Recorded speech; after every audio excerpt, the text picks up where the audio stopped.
Hi guys, welcome to the fourth and final episode of this single motor branch circuit complete design calculations.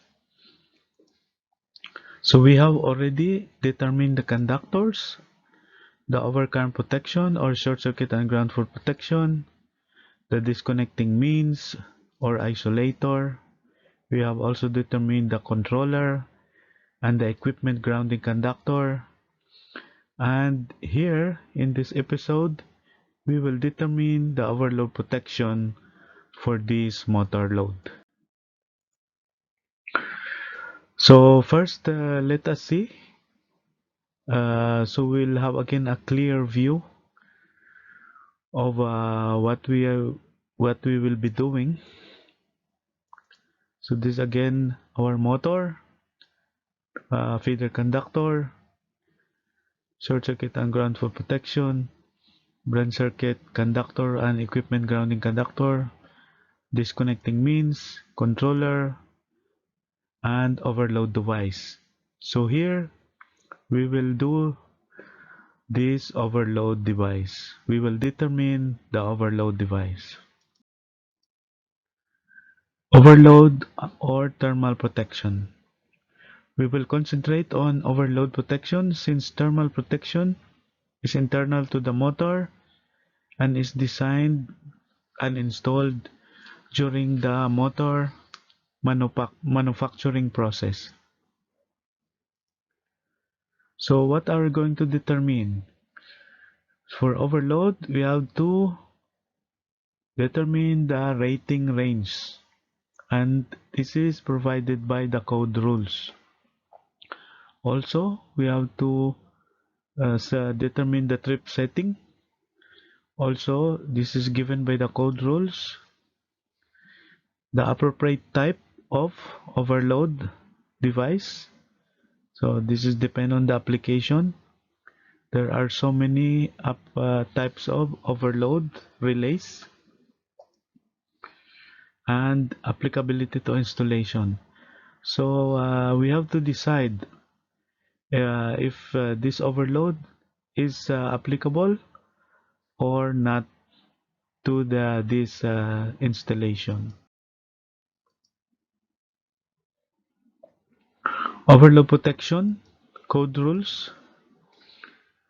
Motor and branch circuit overload protection. Continuous duty motors. A more than 1 horsepower. Separate overload device. This is the code rule. A separate overload device that is responsive to motor current. This device shall be selected to trip or shall be rated at no more than the following percent of the motor nameplate full load current rating. So here, for motors with a marked service factor of 1.15 or greater, our factor is 125%. And motors with marked temperature rise of 40 degrees centigrade or less, also we have to use 125%. And for all other motors, we will use 115%. Modification of this value shall be permitted as provided in 430.32c. For a multi-speed motor, its winding connection shall be considered separately. So this is the setting of the overload device. 125, 125, and 115. Now there is a condition where a separate motor overload device is connected so that it does not carry the total current designated on the motor nameplate, such as for Y delta, the proper percentage of nameplate current applying to the selection or setting of the overload device shall be clearly designated on the equipment. So if the overload is not carrying the full load current, it should be designated on the equipment. Like for example, Y delta or the manufacturer selection table shall take this into account. So what is the code rule? Now we have C, selection overload device, where the sensing element or setting or sizing of the overload device selected in accordance with 433-2A 1 and 433-2B1 is not sufficient to start the motor or carry the load. Higher size sensing elements is or incremental settings or sizing shall be permitted to be used, provided the trip current of the overload device does not exceed the following percentage of motor nameplate full load current setting. So here the code is allowing to increase the range of the overload device in case the motor is not accelerating. So with motors marked service factor of 1.15 or greater, the factor is 140%. For motors marked temperature rise 40 degrees centigrade or less, factor is also 140%. And for all other motors, 130%. Informational note. For example, a class 20 overload relay will provide a longer motor acceleration time than a class 10 or class 10A overload relay. And also for class 30, this will provide longer motor acceleration compared to class 20 overload relay.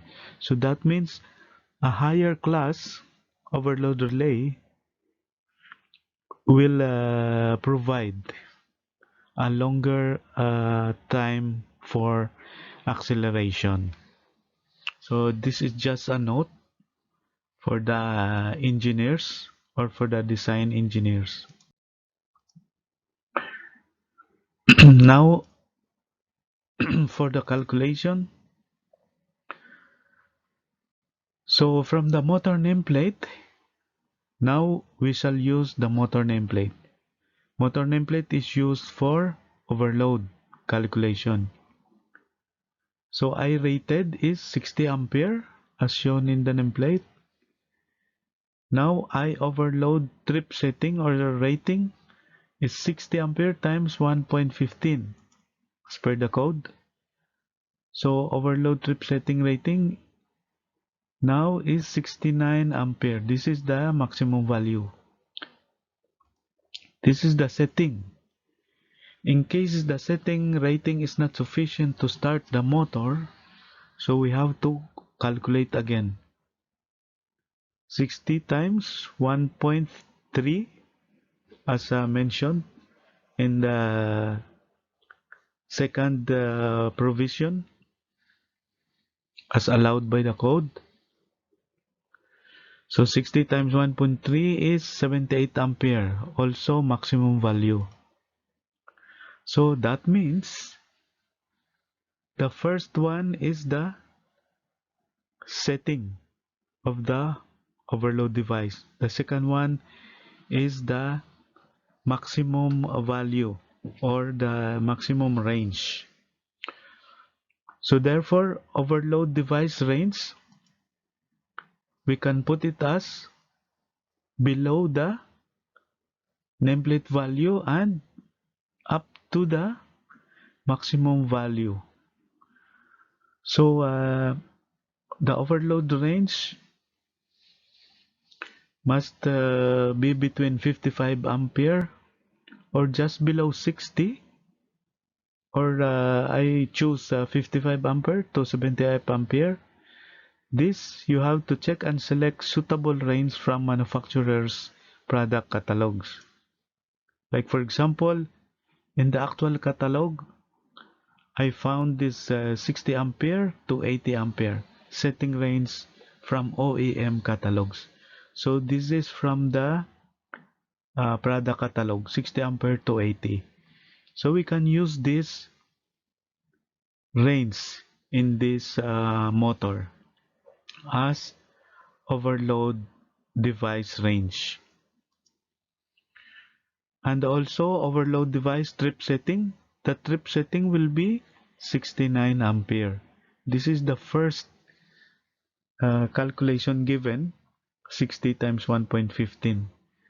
So we have 69 ampere setting and the range is 60 to 80.